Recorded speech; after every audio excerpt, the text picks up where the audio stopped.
Sur Europe 1, 10h, 11h30 avec Thomas Hill. Et j'ai la chance de recevoir un grand philosophe et ancien ministre de l'Éducation nationale et de la jeunesse, monsieur le ministre. C'est comme ça qu'il faut vous appeler. On l'appelle maintenant comme dans Amicalement Vôtre. C'est ça. Pour un livre, alors vous venez pour un livre très intéressant mais un peu inquiétant pour les gens mariés dont je fais partie. Oui. Bonjour Luc Ferry. Bonjour ami. Et merci d'être là. Non, merci à vous surtout. Aujourd'hui, ne vous mariez jamais, point d'exclamation, vraiment, point d'interrogation, oui. Ce qui présage d'un débat passionnant tout au long de ce livre.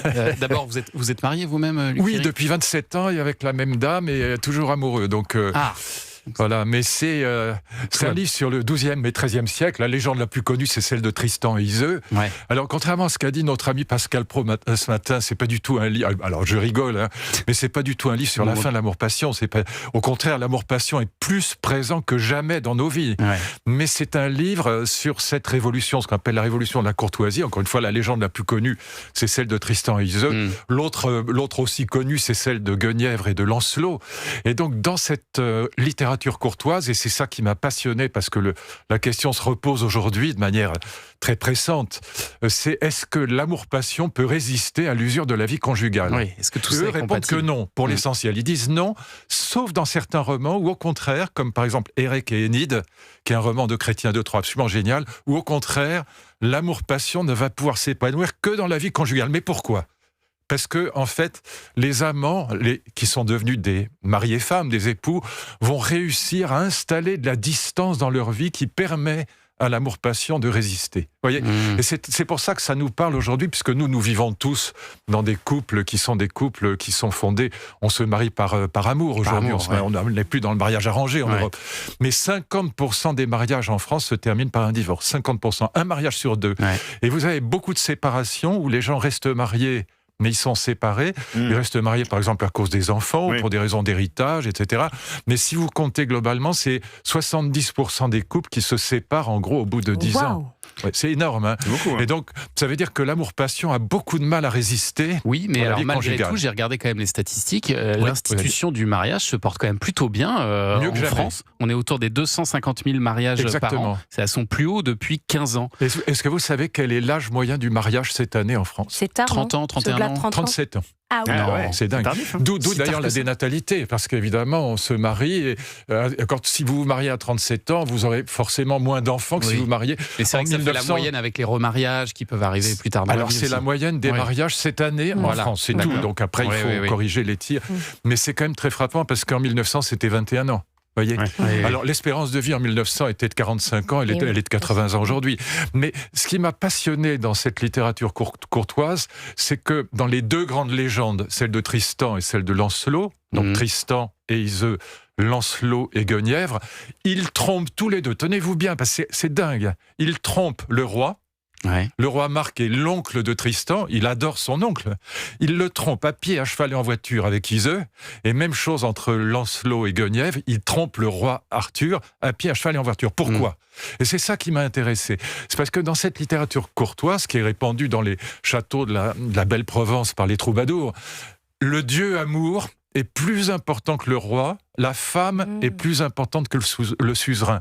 La femme est sacralisée et le dieu amour est sacralisé. C'est ça qui est passionnant, parce que c'est exactement ce qu'on vit aujourd'hui, d'une certaine manière, dans nos passions amoureuses. Donc c'est pas du tout la fin de l'amour-passion, mais la grande question du mariage moderne, comment transformer l'amour-passion des débuts en quelque chose qui va durer aujourd'hui et qui est appelé à durer éventuellement 50 ans. Oui. Et vous le disiez, Luc Ferry, à cette époque, au Moyen-Âge, on se mariait, tout était archi organisé, on ne se mariait jamais par amour. À partir de quand, justement, dans l'histoire, on a commencé à se marier par amour ? C'est passionnant. Pardon de dire ça, c'est pas du tout pour les vendre. J'ai écrit plusieurs livres là-dessus, notamment La Révolution de la Lune, sur l'histoire du mariage. On a des très grands historiens du Moyen-Âge, comme Philippe Ariès, par exemple, qui ont travaillé cette histoire de la vie privée. La naissance du mariage d'amour en Europe, c'est vraiment le 19e siècle.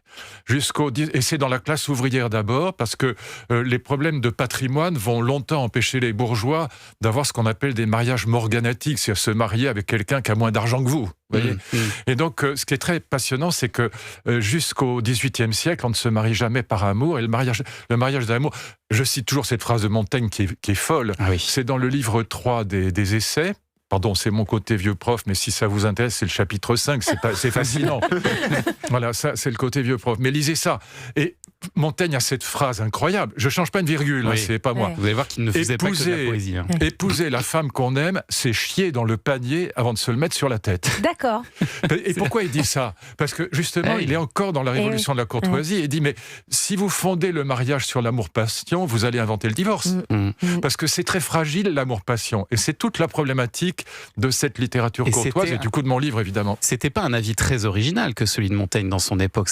Tout le monde pensait comme ça, en fait. Et quand vous lisez, dans mon livre, je cite ce passage de La princesse de Clèves qui est absolument génial. Oui. Vous vous souvenez, le prince de Clèves meurt et la princesse de Clèves, elle est amoureuse du duc de Nemours qui est follement, lui, amoureux de la princesse de Clèves. Et le duc de Nemours va voir la princesse de Clèves quand son mari est mort et lui dit « Mais nous sommes libres maintenant, nous pourrions nous marier ». Et vous savez ce qu'elle lui répond? Ne nous marions surtout pas, car si nous nous marions, l'amour-passion que nous avons l'un pour l'autre disparaîtrait. Et elle ajoute ceci qui est dingue. Mon mari m'aimait parce que je ne l'aimais pas. Vous vous rendez compte? Et c'est mot pour mot.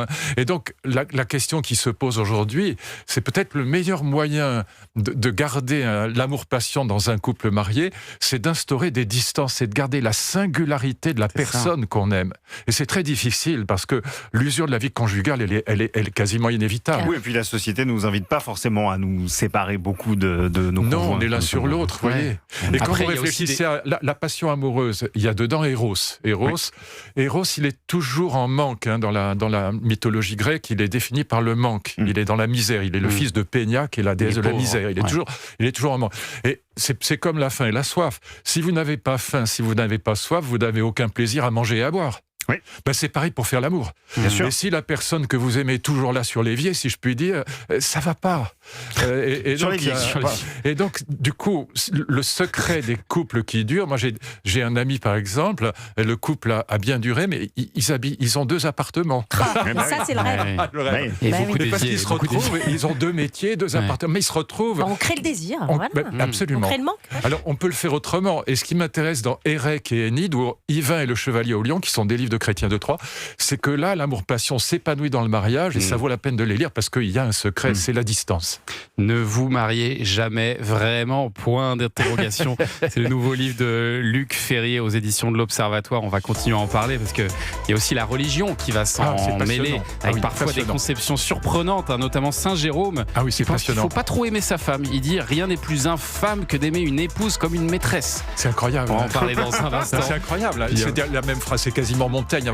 Et c'est le moment, le XIIIe siècle, où l'Église va faire du mariage un sacrement. Avant, c'était un contrat de droit privé. Ouais. On en parle dans un instant sur C'est passionnant, ça.